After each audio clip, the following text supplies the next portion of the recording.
Bonjour tout le monde, j'espère que vous allez bien. Je suis très content de vous retrouver aujourd'hui pour une toute nouvelle vidéo. Aujourd'hui, on va parler permapotager, permaculture et je vais vous montrer à quoi ressemble mon potager maintenant. Tout de suite, c'est parti, let's go!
Bon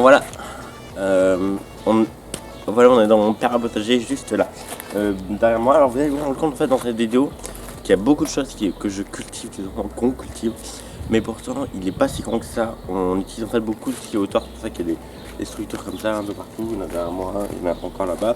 Je vais tout vous montrer, tout vous détailler, à quoi ça sert. J'ai du retard sur des choses, j'ai eu de l'avance sur d'autres choses. Donc je vais vous montrer tout ça et on est parti tout de suite. Mais écoutez, je prends la caméra à la main et on est parti. Voilà, donc juste ici devant moi, on a des fèves, vous voyez. Dans un permapotager en permaculture, souvent il y a des jeunes, c'est-à-dire qu'on va mettre au plus près de la maison ce qui demande le plus de visites. Donc pour moi le cas c'est la serre, donc pour l'instant, la serre elle est juste là, vous la voyez pas, je vais vous la montrer juste après, qui demande le plus de visites avec les semis. Mais là on a d'autres semis enclavés, donc juste à côté de moi on a des fèves, juste ici. Ensuite on a des rails noirs de l'autre côté, et ici après on aura des plantes salades qui sont en train de pousser dans la serre, de sortir de terre. Des semis. Là-bas on a deux plants de concombre qui ont été repiqués il y a 2 jours. Au milieu il y a des semis d'épinards que j'ai fait hier, donc voilà c'est tout récent. Là-bas il y aura des tomates céleri, derrière moi il y a une rangée de courgettes. Là il y a un poivron et aubergine. Vous avez des images comme ça. Là-bas il y a des semis de carottes et de betteraves. Et au milieu il y aura des poivrons, des tomates céleri, je ne sais pas encore. Après il y a un rang de tomates qui est en pleine terre. Voilà, par rapport aux tomates on en reparlera après, mais j'ai quelques sauces. Là on a des courgettes, des jaunes, des vertes. Donc je disais, j'ai 7 pieds, bon on va compter, 15, 5, 6. J'ai 7 pieds ici en pleine terre et d'autres dans la serre, mais je vais pas les mettre, enfin à part si vraiment je te les place, mais on va voir. Parce que le permapotager il va être très plein. En mai, quand à la mise en place, il va être très plein. Les courgettes, vous voyez, elles font déjà leur première fleur. Mais en fait, les courgettes, pour tout dire, je les ai plantées très tôt. Mais genre, vraiment très tôt. Alors, comme vous voyez, un grillage devant les courgettes, tout ça par la plus simple raison que je vais faire monter en hauteur. C'est-à-dire que,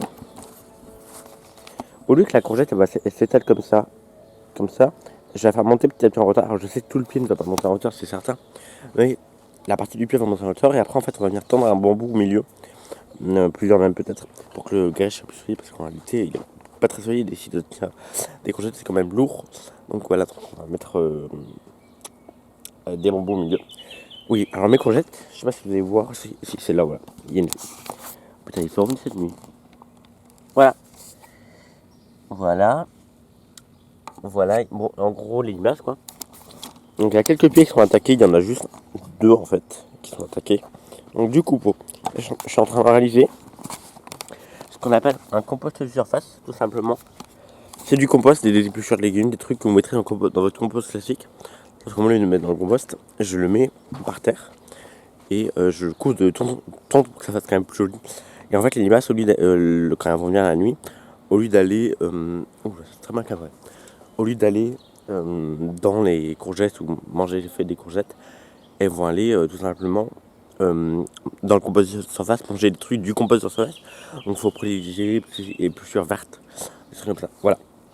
Juste à côté de moi, là, devant moi, on a le rang qui sera servira aux aubergines et aux poivrons qui vont être poussés sur des piquets tout simplement. Ça, c'est vraiment la manière la plus simple. Je pense qu'au milieu, je ferai pousser un truc, une plante. Là, dans ma serre, j'ai des trucs. J'ai semé du pourpier, des pommées, des belles de nuit. Donc, je vais en mettre un peu partout dans le potager. Faut que ça sorte déjà, mais je mettrai en potager. Voilà. Pour l'instant, il y a juste un pied d'aubergine que j'ai essayé de mettre.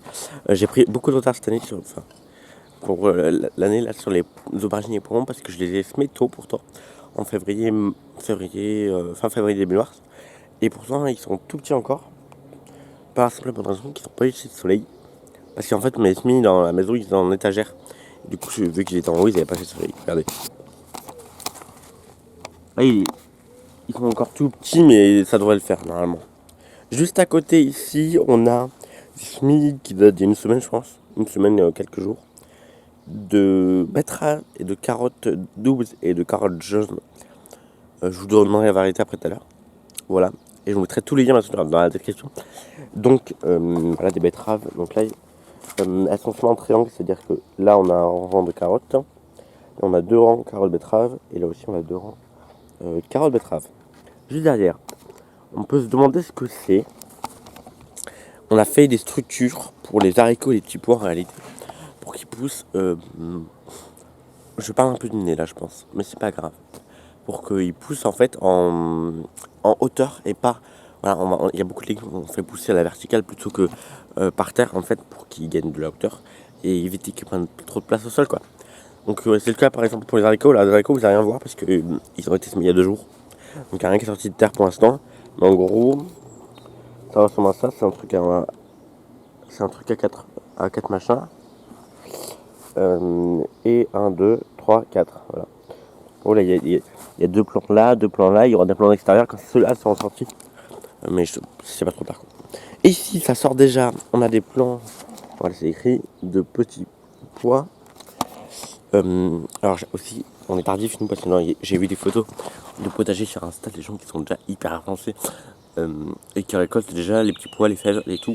Moi je suis plutôt en retard sur ça, mais c'est pas grave. C'est juste que ça nous prendra plus de place cet été, on pourra pas mettre autre chose, mais j'ai fait une erreur de débutant.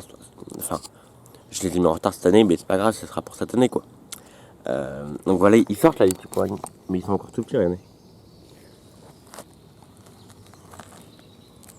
Voilà, au milieu, ce que je vous disais, on a un rang de radis. Et là-bas, on a d'autres petits pois que je vais vous montrer. Voilà. Et derrière moi, ce qu'on voyait en gouttière, là, c'est tout simplement des fraisiers. Voilà. Ici, comme je disais, ça c'est des échalotes. Tout ça, c'est de l'oignon. Ici, on a un rang de radis. Et ici, on a des narcisses et des jonquilles, mais ça fane un peu. Ça fane un peu. Voilà. Ensuite, derrière moi, en fait, sur ce rang, il n'y a rien. Parce que pour l'instant, il n'y a rien qui est planté. Par rapport à mes tomates, justement, je vais m'asseoir pour vous en parler. Je peux me mettre sans avoir le cul trempé. La serre, j'ai avoir le cul trempé. Je me mets comme ça ici. Par rapport à mes tomates, elles ont la maladie du mildiou, je crois. Ça, donc, c'est-à-dire que c'est un champignon qui fait des taches blanches sur leur feuilles. Je suis sûr, certaines l'ont, pas toutes. Là, j'ai enlevé toutes les feuilles qui étaient contaminées par le champignon. Il y a un des pieds que j'ai mis de côté dans la serre et je me suis dit, ceux-là, pour l'instant, on n'y touche plus. J'ai encore quelques pieds. Il y a des pieds qui sont morts déjà. Je crois qu'il y a 4 pieds qui sont morts de la maladie. Il y a les poules voisins à côté. Ah putain. Voilà. Là, on va, je pense. Oui, c'est pas, je pense. On va mettre de bouillie bordelaise dessus. C'est la seule solution que je vois pour ça. Écologique ou quoi. Je vais peut-être essayer un peu de bicarbonate parce que j'ai vu sur Pinterest ça marchait. Mais la bouillie bordelaise ça me paraît le mieux. Donc on va mettre un coup de bicarbonate. Et c'est écolo, c'est bio. Hein, donc alors, je sais pas si c'est très compatible en perma. Mais pour cette année on va faire comme ça. Surtout qu'en fait, vous verrez la serre après. Les pieds sont très proches les uns des autres dans la serre. Ce qui fait qu'il y en a un qui l'a, tout le monde l'a quoi. Voilà, bon, pendant cette année, la serre était petite, l'année prochaine, elle ne laissera plus. Voilà. Mais les pieds de tomates, voilà, ils ont capté. Mais c'est pas grave, j'en ai quelques-uns, puis on va faire comme ça. Voilà. Après, on retourne. Ah putain, j'ai le trempé quand même. Hein. Hop. Ici, on a des tomates quand même qui ont résisté, mais qui sont encore, vous allez voir les taches blanchâtres. Je sais pas si j'ai des feuilles que j'ai. C'est qu'on a. Là, par exemple, celle-là, elle en a. C'est qu'il y en a une. Après, il y en avait des feuilles qui étaient entièrement contaminées, mais vu que j'ai enlevé les feuilles, je sais pas où ils sont. Si, voilà, j'en ai là. Voilà, comme ça.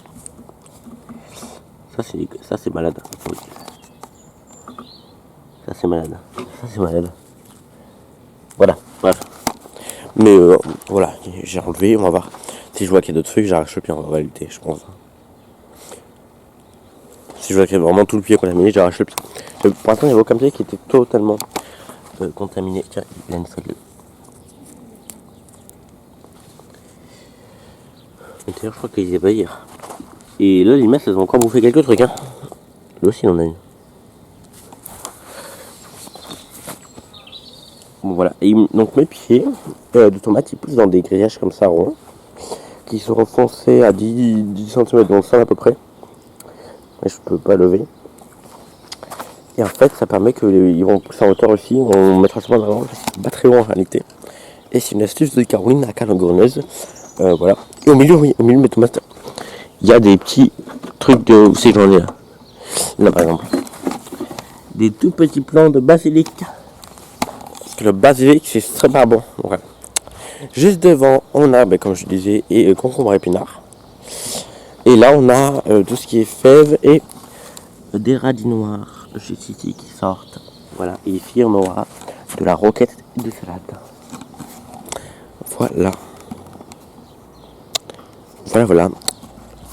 Bah écoutez, on va ouvrir la serre, de toute façon je l'ouvre tous les matins. Donc là il est 11h30, donc c'est bon pour l'ouvrir. Elle n'est pas encore soleil, mais elle va bientôt être. Donc ça va l'aérer. Alors vous allez voir, là elle est beaucoup plus vite que si elle l'était il y a quelques jours encore. Voilà.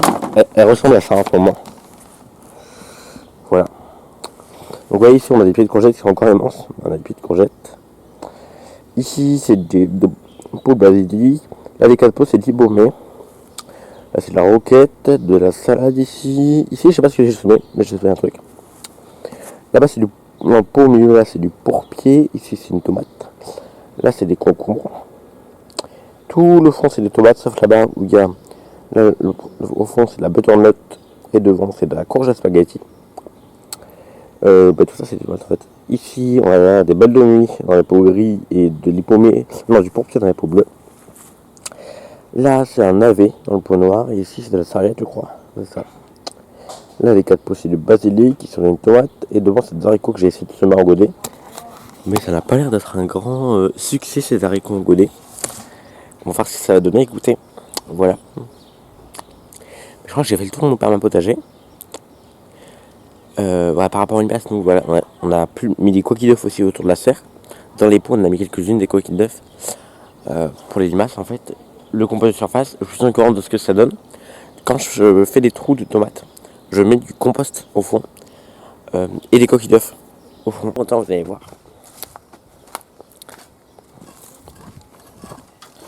Alors, il y a un bambou là. Donc on est dans le Labo Green.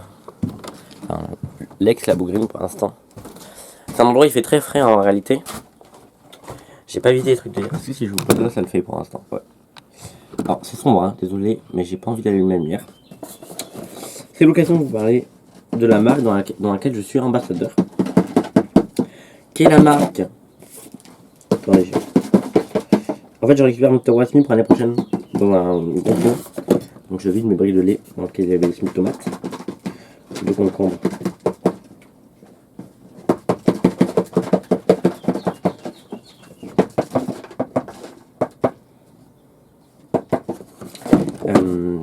Et dans le tout quoi, de basilic, tout ça.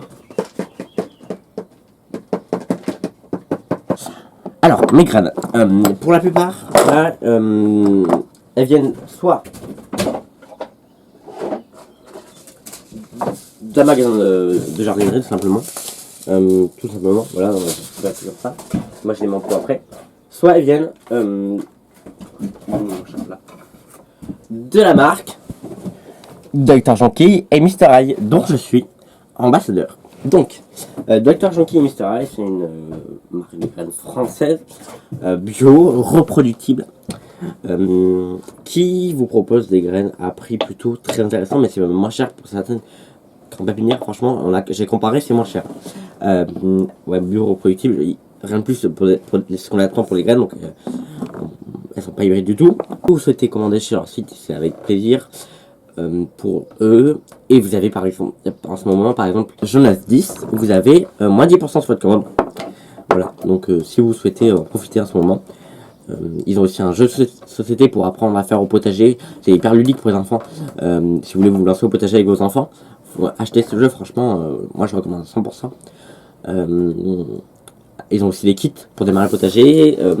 Ils vendent des kits qui sont vendus dans des petits tote bags comme ça, vous voyez. Dans cette vidéo, j'espère qu'elle vous aura plu. Alors n'hésitez pas à me partager dans les commentaires toutes vos astuces des parents potager, à me rejoindre sur Instagram si ce n'est pas déjà fait. Et moi je vous dis à très vite pour agir ensemble en faveur d'un monde meilleur. Salut!